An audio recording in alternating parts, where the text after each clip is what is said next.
my broken heart lies reason to. Look at my face.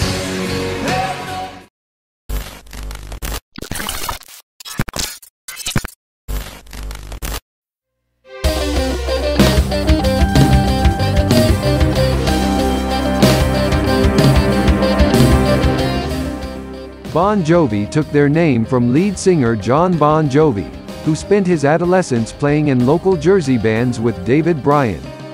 Jon's cousin Tony Bongiovi owned the celebrated New York recording studio The Power Station, and Jon spent many hours there, working as a janitor and recording demos after hours, sometimes supported by members of the E Street Band or Aldo Nova. One of those demos, Runaway, became a hit on local New Jersey radio and led to the formation of Bon Jovi the band.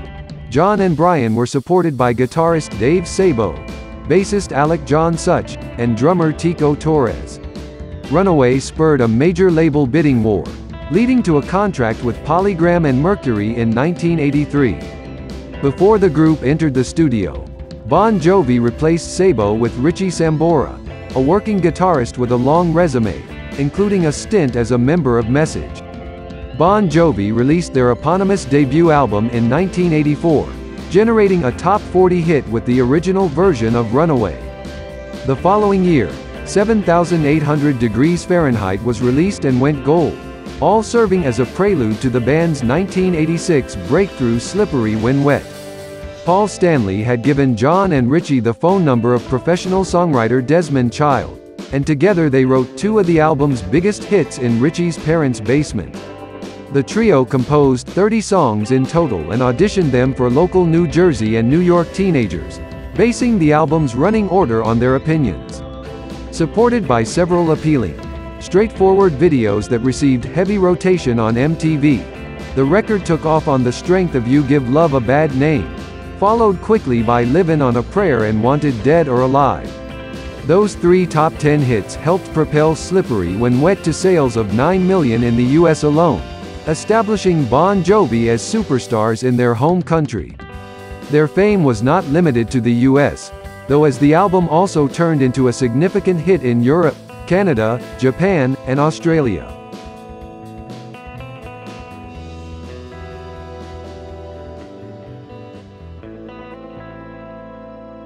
Bon Jovi built upon Slippery When Wet's formula with 1988's New Jersey, which shot to #1 upon its release. New Jersey was only slightly less successful than its predecessor, selling 5 million copies and generating two #1 singles, Bad Medicine and I'll Be There For You, as well as the top 10 hits Born to Be My Baby, Lay Your Hands on Me, and Living in Sin.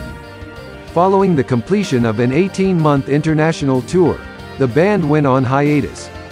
During the time off, Jon Bon Jovi wrote the soundtrack for Young Guns 2, which was released in 1990 as the Blaze of Glory album.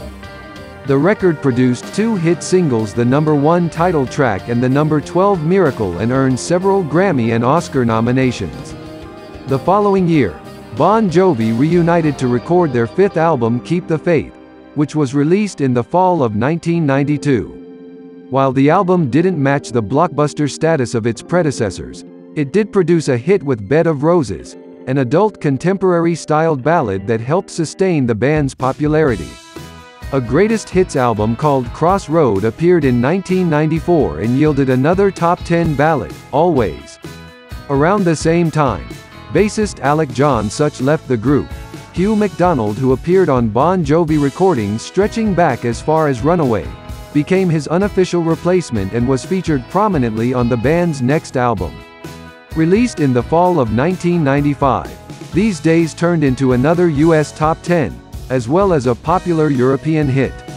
After appearing in the 1996 film Moonlight and Valentino, Jon Bon Jovi released his first official solo album, Destination Anywhere, in the summer of 1997.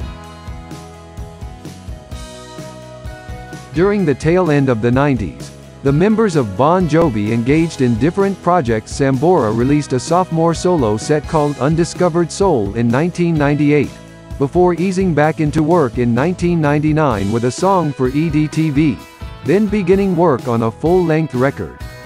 The resulting album Crush appeared in 2000 and constituted something of a comeback in America thanks to the smash single It's My Life, a cross-platform hit single with long legs. Thank You for Loving Me also turned into a hit, helping Crush go double platinum in the US and selling 8 million copies worldwide. Bon Jovi quickly followed Crush with their 8th studio effort Bounce, which appeared in the fall of 2002, and supported the record with another international tour. In 2003, the band re-recorded many of their most well-known songs for the acoustic-based release This Left Feels Right, which also saw an accompanying DVD in 2004. The ambitious Outtakes and Rarities box set 100 million Bon Jovi fans Can't Be Wrong arrived in November of that year, followed by the all-new Have a Nice Day, the first of several albums produced by John Shanks. That record's success was aided in part by the single Who Says You Can't Go Home, featuring guest vocals from Sugarland's Jennifer Nettles, which eventually won the Grammy Award for Best Country Collaboration with Vocals, as well as topping the charts in Japan, Australia, Europe, and Canada. The group spent the following year in the studio, putting the finishing touches on a collection of pop-infused heartland country anthems. The resulting Lost Highway, which featured duets with LeAnn Rimes and Big and Rich, arrived in the summer of 2007 and grabbed the band a healthy new country music fan base in the process. Lost Highway's cross-genre formula proved to be quite potent, securing Bon Jovi their third #1 album in the US. The group returned to rock shortly thereafter, though with the release in 2009 of a somber, searching album titled The Circle. 1 year later, Greatest Hits The Ultimate Collection offered plenty of hits along with 2 new tracks No Apologies and What Do You Got. In the first years of the 2010s, the members of Bon Jovi pursued solo projects, the most notable being Sambora's 2012 solo album Aftermath of the Lowdown.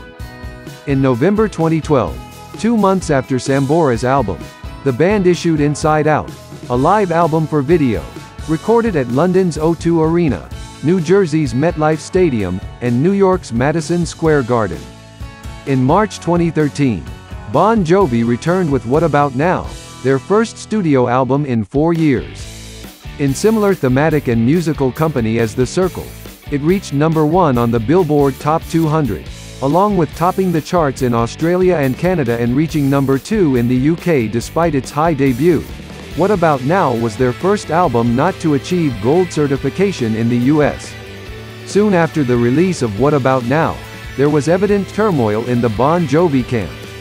Sambora left the supporting tour in 2013. Citing personal reasons, he was replaced by guitarist Phil X, and then Tico Torres had to undergo gallbladder surgery.